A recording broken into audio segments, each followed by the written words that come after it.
Hello मेरे प्यारे बच्चे, welcome back to my channel Akki Guru class में आप सभी प्यारे विद्यार्थियों का स्वागत है। जी हाँ दोस्तों, सही देखा आपने। हिंदी का ऐसा प्रश्न बच्चे जिसे आप वायरल प्रश्न कह सकते हैं, क्योंकि हाँ, हमने इसमें ऐसे क्वेश्चन डाले हैं जो आपको सीधा हूबहू एग्जाम में देखने को मिलेंगे बच्चे।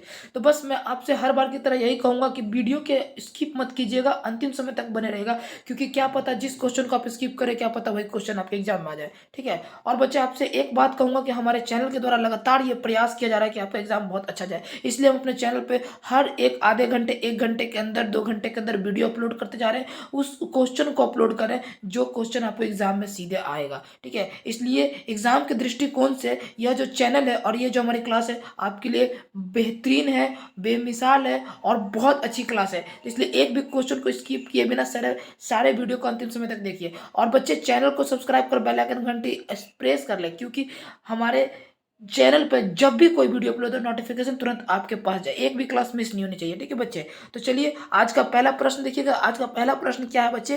प्रश्न है, वाणी कब बीस के समान हो जाती है? देखिए, जिस वाणी में राम नाम का उच्चारण नहीं होता, अर्थात भगवत नाम के बिना, वो वाणी बीस के समान हो जाती है। दूसरा प्रश्न देखिएगा, हरि रस का कवि का अभिप्राय क्या है? मतलब कवि का जो हरि रस से क्या मतलब है?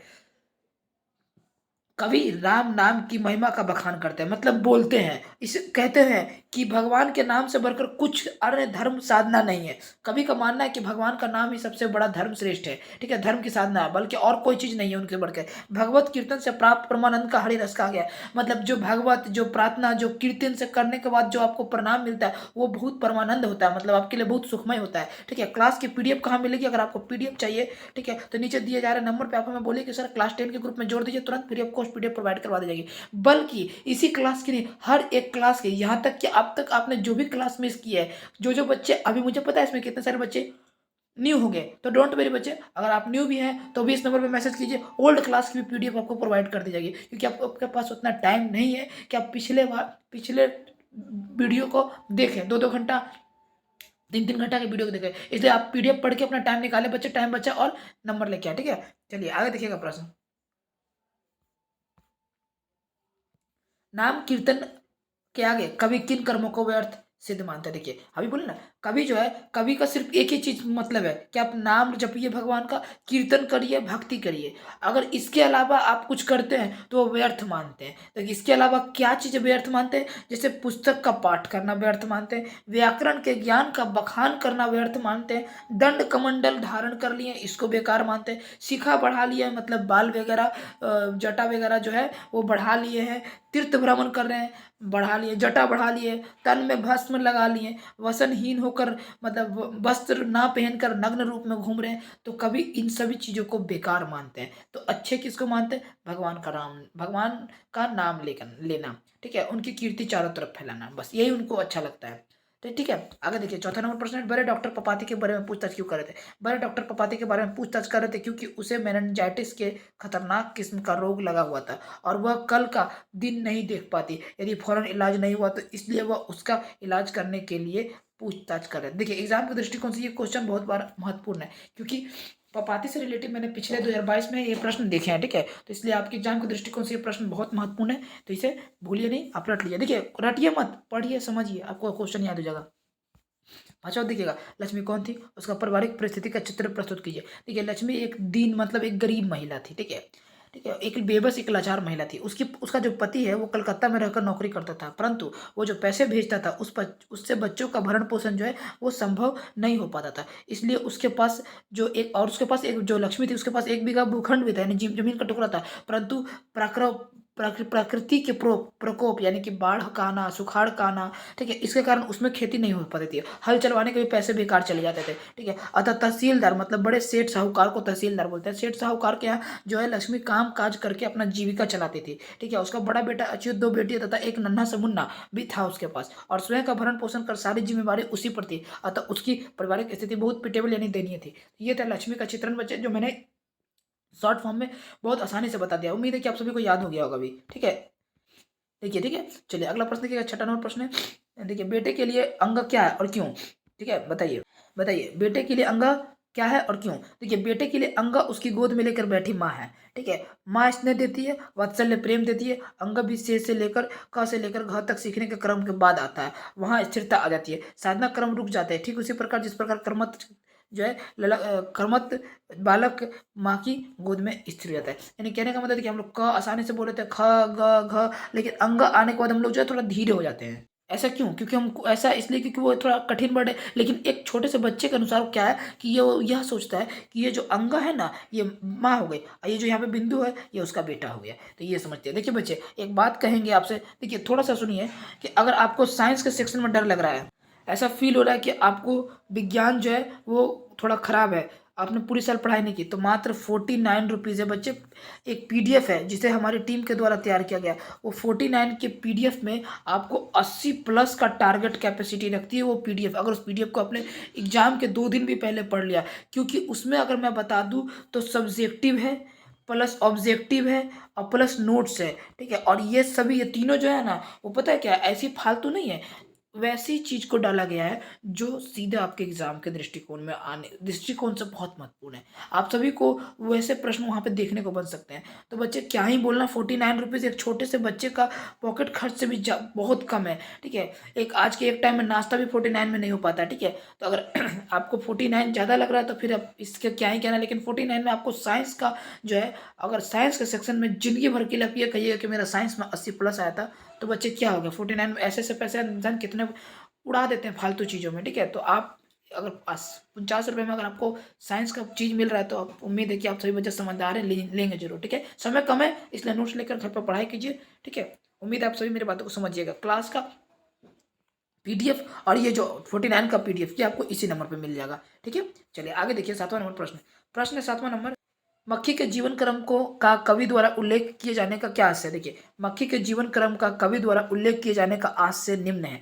स्तरीय जीवन की संकीर्णता को दर्शाना। सृष्टि में अनेक जीवन क्रम चलता रहता है, वह जीवन के क्रम की व्यापकता को लेकर कर्मठता और अकर्मठता का बोध कराता है, लेकिन मक्खी का जीवन क्रम केवल सुविधा भोगी एवं परजीवी जीवन का बोध कराता है। ये था 7वां नंबर, ठीक है? 8वां नंबर देखिएगा, कवि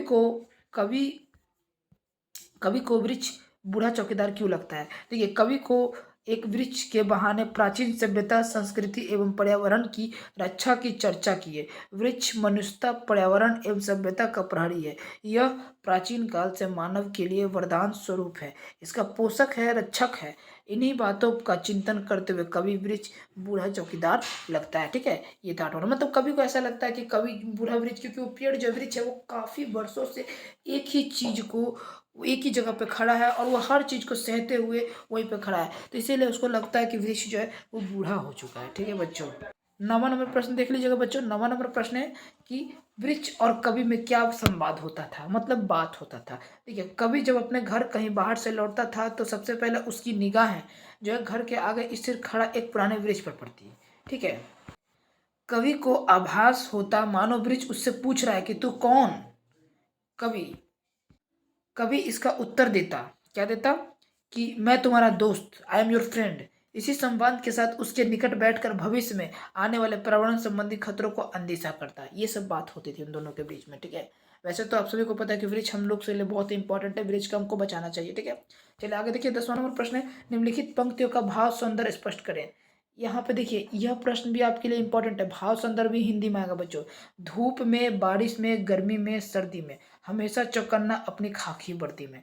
अगर आपने इस किताब को पढ़ा और इससे पहले मैंने जो प्रश्न समझाया अगर उसने समझ गया तो आपको पता चल जाएगा। धूप में, गर्मी में, सर्दी में, हमेशा चौकन्ना अपनी खाकी वर्दी में। कवि ने इन पंक्तियों में एक बूढ़ा वृक्ष को युगों युगों का प्रहरी मानते हुए सभ्यता संस्कृति की रक्षा हेतु मानव को जगाने का प्रयास किया है, ठीक है?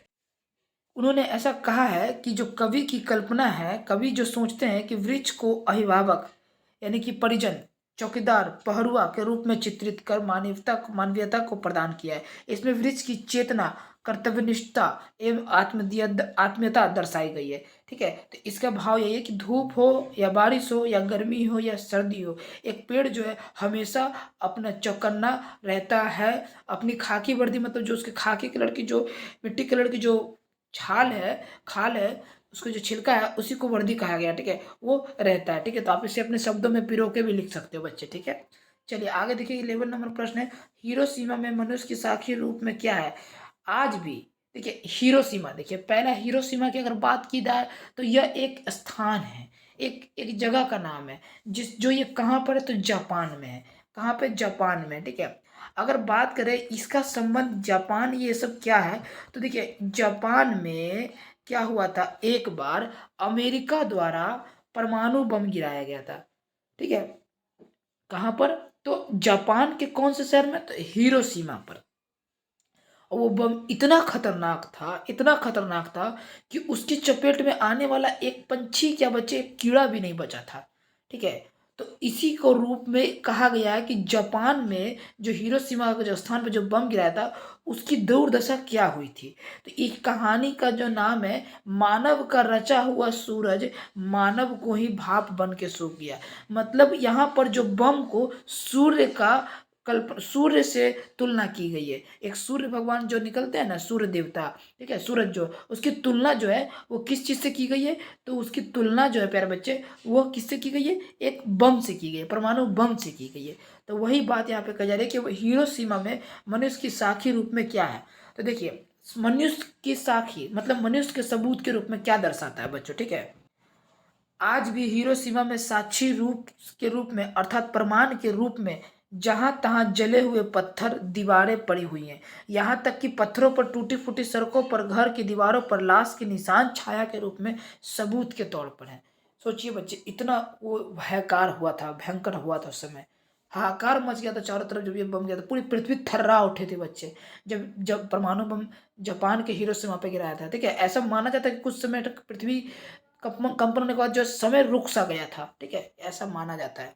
आगे देखिए 12 नंबर प्रश्न है, मनुष्य की छाया कहाँ और क्यों पड़ी है? देखिए मैंने बताया मनुष्य की छाया हिरोशिमा की धरती पर दसोहीन होकर पड़ी हुई है। जहां तहां घर की दीवारों पर मनुष्य छाया मिलती है, टूटी फूटी सड़कों से लेकर पत्थरों पर छाया प्राप्ति होती है, ठीक है। इस तरह से मनुष्य की छाया मिलती है, ठीक है। एक बार फिर से कहेंगे, क्लास की पीडीएफ कहाँ मिलेगी? नीचे दिए जा रहे नंबर पर आप तुरंत मैसेज कीजिए कि सर हमें पीडीएफ चाहिए, क्लास 10 के ग्रुप में जोड़ दिए, तुरंत पीडीएफ आपको मिल जाएगा।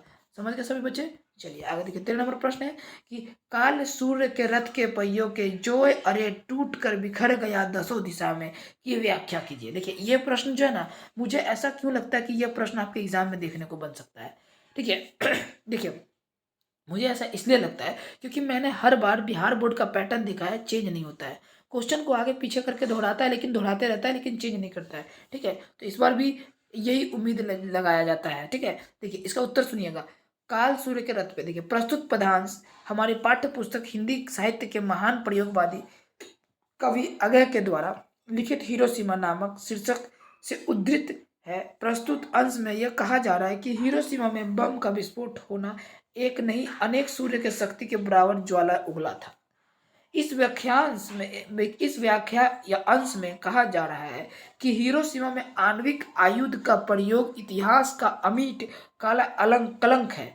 आणविक विस्फोट की स्थिति ठीक उसी प्रकार लग रही थी जैसे कि महाकाल रूपी सूर्य के रथ का पहिया टूटकर दसों दिशा में बिखर गया। जहां तहां पड़ी हुई लाशें सूर्य रूपी महाकाल के टूटी हुई पहियों के रूप में मानवीय संवेदना को झकझोर दिया था। ये था बचे 13 नंबर का प्रश्न, ठीक है। चलिए 14 नंबर प्रश्न देखिएगा कि कवि की दृष्टि में आज के देवता कौन है और वे कहाँ मिलेंगे? कवि की दृष्टि में कवि ने भारतीय प्रजा जो खून पसीना बहाकर देश हित का कार्य करती है, जिसके बल पर देश में सुख संपदा स्थापित होता है, किसान मजदूर जो स्वयं आहूत होकर देश की सुखी बनाते हैं, उन्हें आज का देवता कहा गया है। ये था बच्चे 14 नंबर का प्रश्न, ठीक है। 15 नंबर प्रश्न देखिएगा, दिनकर की दृष्टि में समय के रथ का घर घर नाद क्या है? स्पष्ट करें। अथवा कवि की दृष्टि में समय के रथ में घर घर नाद क्या है, इसका स्पष्ट करें।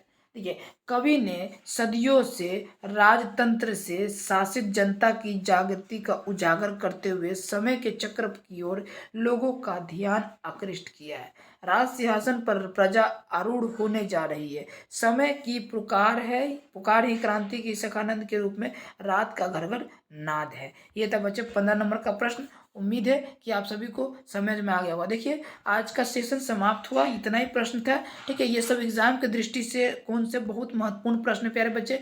मैं चाहता हूँ कि ये सभी का एग्जाम का बच्चे आप पीडीएफ ले लें। पीडीएफ लेने के लिए आप नीचे दिए जा रहे नंबर पर कांटेक्ट करें कि सर मैं क्लास 10 का विद्यार्थी हूँ, प्लीज़ मुझे ग्रुप में जोड़ दीजिए। और बच्चे उम्मीद करता हूँ कि आप सभी मेरे वीडियो को पसंद करिएगा, और अभी तक आप चैनल पर नए हैं तो चैनल को सब्सक्राइब कर बेल आइकन घंटी प्रेस करिएगा। क्यों?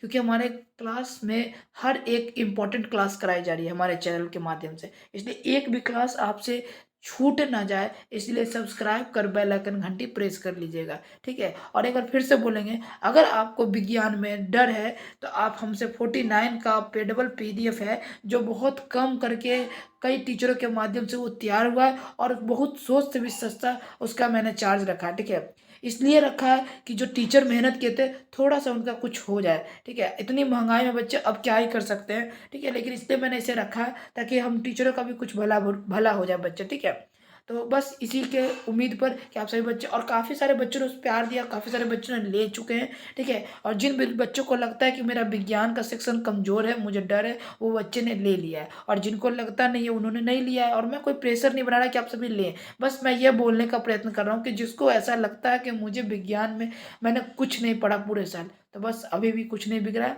आप पूरे नोट्स को लें और घर बैठ के आराम से पढ़ें, आपका साइंस का सेक्शन क्लियर हो जाएगा। ठीक है, तो ये था आज का वीडियो। उम्मीद है आप सभी को अच्छा लगा होगा। अगर अच्छा लगा बच्चे तो चैनल को सब्सक्राइब कर बेल आइकन घंटे प्रेस करिएगा, और चैनल को लाइक जरूर कीजिएगा, और कमेंट सेक्शन में जाकर बताएं कि हमारा पढ़ाने का तरीका कैसा लगता है। तो आज के लिए इतना ही, मिलते हैं अगले स्टडी वीडियो में, तब तक अपना ख्याल रखें। बाय बाय, टेक केयर, जय हिंद, जय भारत, स्वस्थ रहिए, मस्त रहिए।